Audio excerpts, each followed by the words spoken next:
Bonjour, bienvenue dans la série sur la masse. Alors, nous avons déjà tous fait l'intuition de la masse, parce que celle-ci se traduit par l'inertie, c'est-à-dire la tendance, la résistance qu'ont des corps à la mise en mouvement. Ainsi, on peut déplacer différents objets.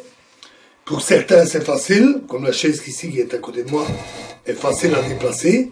Alors que si je veux déplacer un meuble, je risque d'avoir beaucoup plus de mal. Donc, on fait l'expérience d'objets massifs, avec une forte inertie, par rapport à des objets moins massifs. Mais il faut faire attention de ne pas confondre avec d'autres effets, comme l'ancrage. Si l'objet est attaché au sol, évidemment, il va être difficile à pousser. Parce que dans ce cas-là, si on essaie de le bouger, on essaye de tout déplacer, l'objet et le sol. De même, les frottements, qui est une forme d'ancrage dans une moindre mesure, mais qui exerce aussi une résistance, une espèce d'attachement sur le sol si l'objet frotte sur le sol. Ainsi, il peut parfois être plus facile de pousser une boule très massive par rapport à une caisse assez volumineuse, beaucoup moins massive, mais qui frotte sur le sol. Pour expérimenter, pour essayer de mesurer les masses, comparer, faire des expériences, le plus simple est d'éviter l'ancrage et le frottement, et on peut par exemple poser les objets sur des roulettes ou des roulements à billes.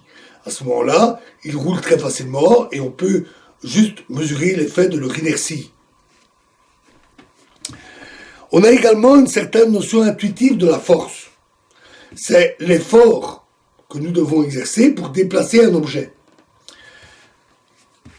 Ça peut être aussi l'action mécanique qu'une pièce mécanique peut exercer sur une autre pour la déplacer ou la déformer. Ça peut être aussi l'effet du vent, qui va pousser un arbre et par jour de tempête peut même faire tomber l'arbre, qui va aussi nous pousser, nous obligeant éventuellement à nous pencher pour éviter d'être poussé par le vent, ou le vent qui va simplement gonfler la voile d'un voilier et le faire avancer. Donc on peut dire que la force, c'est une action qui produit des conséquences, telles qu'un mouvement, une déformation. Considérons un objet bien précis. Disons pour l'exemple une caisse qui est remplie avec un contenu qui est bien connu. On sait exactement ce qu'il y a dans la caisse. Et essayons de pousser la caisse que nous avons donc mis sur des roulettes. Et nous, on essaye de pousser cette caisse. On va donc exercer une certaine force et la caisse va se mettre en mouvement. On peut essayer de doubler la force. Alors, ne le faisons pas en poussant 2 fois plus fort, parce que c'est assez subjectif, assez difficile à mesurer. On peut exercer un effort donné, on peut le faire de manière plutôt répétitive, mais doubler son effort est assez difficile à quantifier. Par contre, on peut faire cette expérience de pousser d'une certaine manière et le faire à 2. Se mettre à 2 pour pousser la caisse. Dans ce cas-là, on constate aisément que la caisse se met 2 fois plus facilement en mouvement. C'est-à-dire qu'elle acquiert une vitesse 2 fois plus vite. On peut faire aussi des mesures précises en mesurant la vitesse, ce qui est relativement facile. Il faut mesurer la vitesse au cours du temps en mesurant la position au cours du temps. Et les variations de position donnent la vitesse et la variation de vitesse, puisqu'il s'agit d'une mise en mouvement. Au début, la caisse est immobile, puis elle accélère et se déplace. On peut faire aussi l'expérience de pousser 2 caisses. Donc on est toujours seul, on pousse sur la caisse, mais on en met 2. 2 caisses identiques, remplies de la même manière, etc. Dans ce cas-là, on constate très facilement qu'elle se met 2 fois moins vite en mouvement. Et si on pousse à 2, de la même manière, ça revient même que pousser tout seul la première caisse. En fait, c'est comme si chacun poussait sa propre caisse. Et donc, on constate que la mise en mouvement est proportionnelle à la force que l'on applique. On peut donc affecter à une caisse une certaine propriété, son inertie, qu'on va appeler donc la résistance à la mise en mouvement, qu'on va appeler la masse. Et on va attribuer une masse M. Alors quelle valeur? Bien,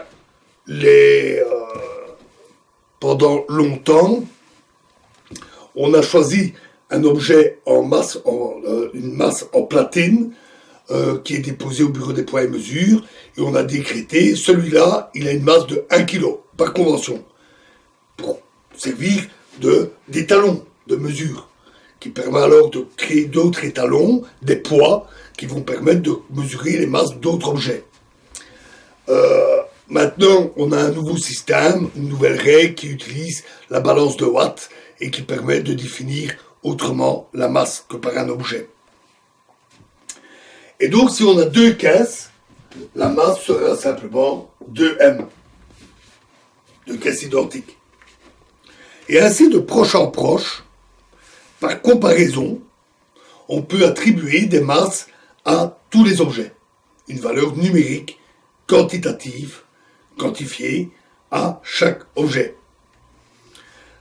Avec divers instruments appropriés, on en verra, on en reparlera, on peut mesurer avec précision les forces, les masses et les vitesses.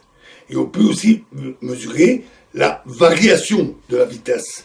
C'est-à-dire que si on a une vitesse V et qu'on a une variation qu'on va noter grand delta, delta V au cours du temps, de l'intervalle de temps delta t, ceci est appelé à accélération.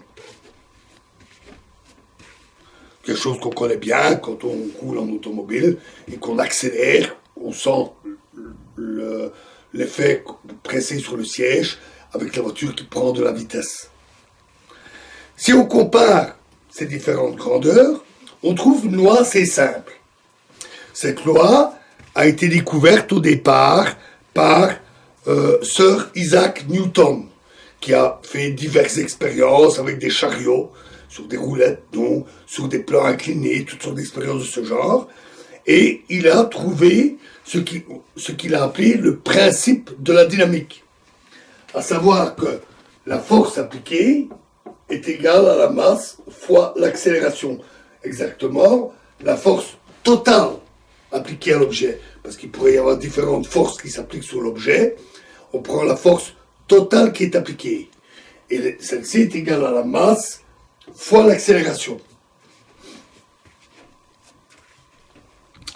On retrouve la proportionnalité qu'on a constatée avec les caisses.